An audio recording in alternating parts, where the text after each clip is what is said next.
ሰው አምሽቶ ተዝናንቶ ወደ ቤቱ መግባት የማይችልበት አካባቢ ነው የነበረ።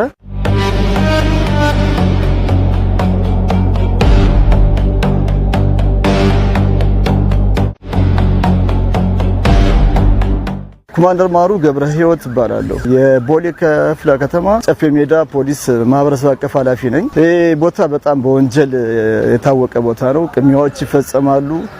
ሰው አምሽቶ ተዝናንቶ ወደ ቤቱ መግባት የማይችልበት አካባቢ ነው የነበረ። የመኪና ዕቃ ስርቆት፣ መኪና ስርቆት እንዲሁም ሃንግ የሚሰራበት አካባቢ ነው የነበረ።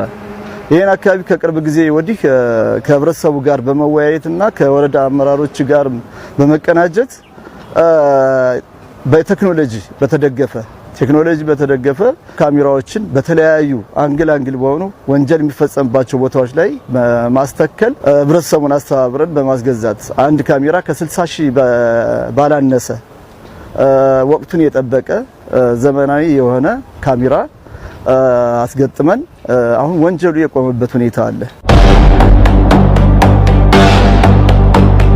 እንደ ጨፌ ሜዳ ፖሊስ ጣቢያ ሁለት ወረዳዎች አሉት።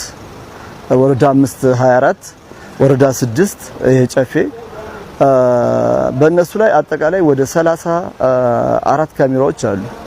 ወደ 34 ካሜራዎች ያንሳሉ። አሁንም ህብረተሰቡ ጋር ተነጋግረን ካሜራዎችን ለመጨመር ያጠናን ያለበት ሁኔታ አለ። ቦታዎችን ያጠናን የት ቦታ ብናደርግ ሊጠቅመን ይችላል ካሜራው ዝም ብለው ባገኘው ቦታ መቼም አተክለውም። የት ቦታ ላይ ወንጀል የሚፈጸምበት የህዝብ ፍሰት ያለበት በህዝብ ግርግር ውስጥ የተለያዩ ወንጀሎችን ፈጽሞ ሊያመልጥ የሚችልበት ከእይታ የተሰወረ ቦታ የት ነው ህዝብ የሚበዛበት የሚለውን ነገር አጥንተን ወደ 78 ቦታዎች አጥንተናል። አሁን በቅርብ ጊዜ ካሜራዎችን ከህብረተሰቡ ጋር እየተነጋገርን ነው። እነዛ ቦታዎች ላይ እናስተካክላለን የሚል እምነት አለኝ።